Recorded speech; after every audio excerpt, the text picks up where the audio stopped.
What's up gamers, DreamcastGuy here, talking today about weird release dates because something that should be so incredibly simple is becoming increasingly hard. Video games are just getting more and more intricate and more weird as time goes on, but the one thing that just probably baffles me the most is the fact that publishers absolutely love trying to have multiple release dates now. What really inspired this is that right now they're talking about the Anthem release, which is coming up here in just a couple weeks, at least I think it is.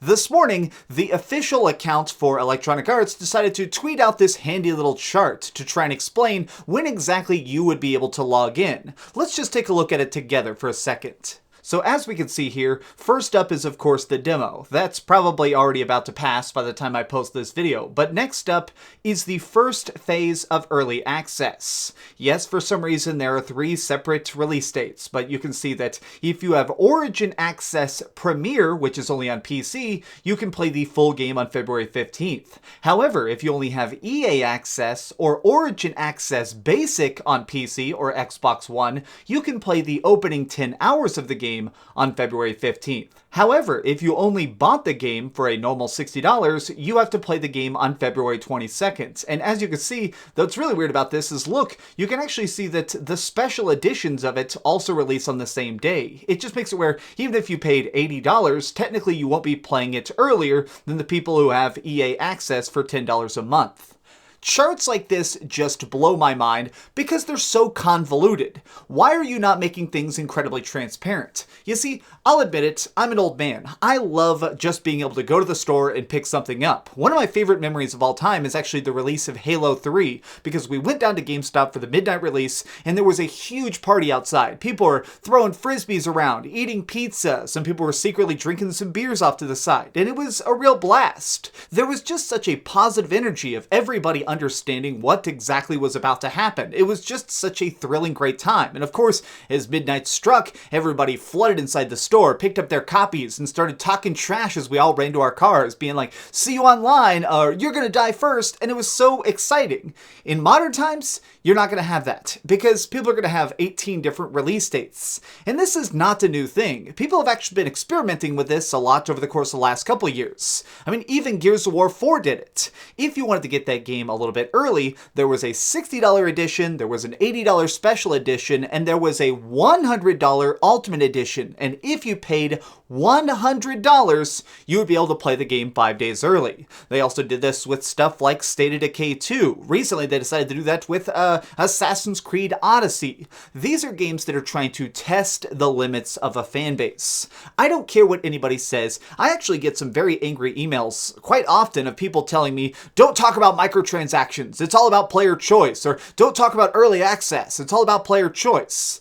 But in honesty, the reason I talk about this stuff is because I genuinely think that these people are trying to take advantage of you. This is not Electronic Arts trying to do you a favor. This is Electronic Arts trying to basically make people pay more for a game that's already complete. They could release this game right now. We actually know for a fact that Anthem specifically is done. It's finished. It's out here. It's complete. They could actually just literally put it on store shelves right now if they wanted, but they don't. They want to see if they can try and trick people into paying additional amounts of money to play the exact same game as the people paying $60 will in a couple weeks. What really frustrates me though is that this stuff sometimes happens after launch as well. Very confusing release dates for downloadable content.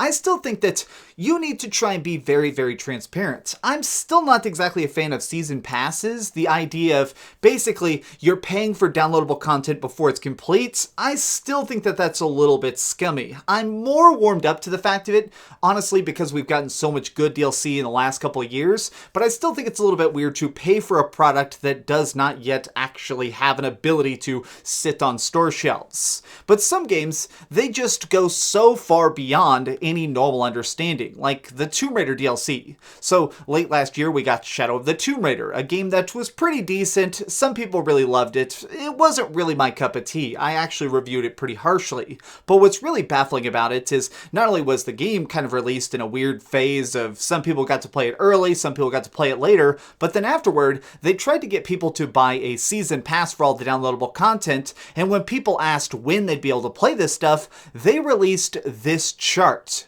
Look at this freaking mess. I mean, seriously, it is a literal circle. This is just constant weirdness. So much of the information on this graph is unnecessary. Why are you talking about meeting the developer team in May or the big reveal in April? Now you have each piece of the 7 separate DLC packs sectioned out in such an unnecessary manner. This is frustrating. Even if you are a hardcore fan of a particular game, I feel like you just want to have stuff be as clear as possible. I mean, just on the topic of Tomb Raider, I know for a fact that a huge portion of the base that is really addicted to these style of games was incredibly frustrated and upset with how Shadow of the Tomb Raider was handled. This game, for all of its flaws, is definitely well built. It definitely has passion put into it, and it's definitely something where the developers cared about their project. It's the publishers who are stepping in on their behalf that end up making all these confusing choices to try and basically confuse the audience. Make no mistake, that is completely what they're trying to do here, is make it where you're slightly misled so you'll accidentally spend more money. Because keep in mind, a big chunk of the audience that plays stuff like this, they are people who have a little bit of liquid income. If they can try and trick you into accidentally buying a season pass or pre-ordering something that you don't necessarily think is the best, it just means that you're spending extra money on their product instead of something else. It is a methodology that, in my opinion, is predatory in nature, and instead of trying to be clear and transparent, they're definitely trying to obfuscate the product. You guys know I love Final Fantasy 15, which isn't exactly a popular opinion, but something about that I thought was cool is that when I decided to get on board with the season pass of that, they were very, very clear about the fact that they were trying to get it done at a certain time, what they would be about, the general themes. They basically wanted to try and put everything as forward-facing as possible, so if you bought it, you knew you weren't being ripped off. Now, whether or not you like it is still debatable, but I still feel like the developers themselves tried their best to be clear about the products they were providing. Now, unfortunately, of course, some of the DLC got canceled, but still, Final Fantasy 15 is something that I feel like is trying to deliver on the promise of the adventure. I feel like more and more game developers are trying to find ways to monetize what should not be monetized, to milk you in ways they should not try and milk anybody. And right now, it's definitely coming down to release dates, trying to find any way they can to basically get people to pay more for content that should already exist. This is already sort of happening in so many other games, like something that really annoys me is split DLC, exclusive DLC, certain consoles having access to weapons that others don't. This sort of stuff is just very aggravating to me because it just feels like everybody's trying to slice and dice everything. Nothing's about getting the complete experience. So just a couple weeks ago, obviously we got the really good Onimusha remake, which I played through and really, really loved. And it sort of reminded me of the older times, the PlayStation 2 era, of the real good times where you could literally just buy a game, beat it, get cool unlockables that weren't locked behind microtransactions. You could just constantly play a game as much or as little as you wanted, and everybody got it simultaneously. That's kind of the thing. I feel like those games are best when they're understood.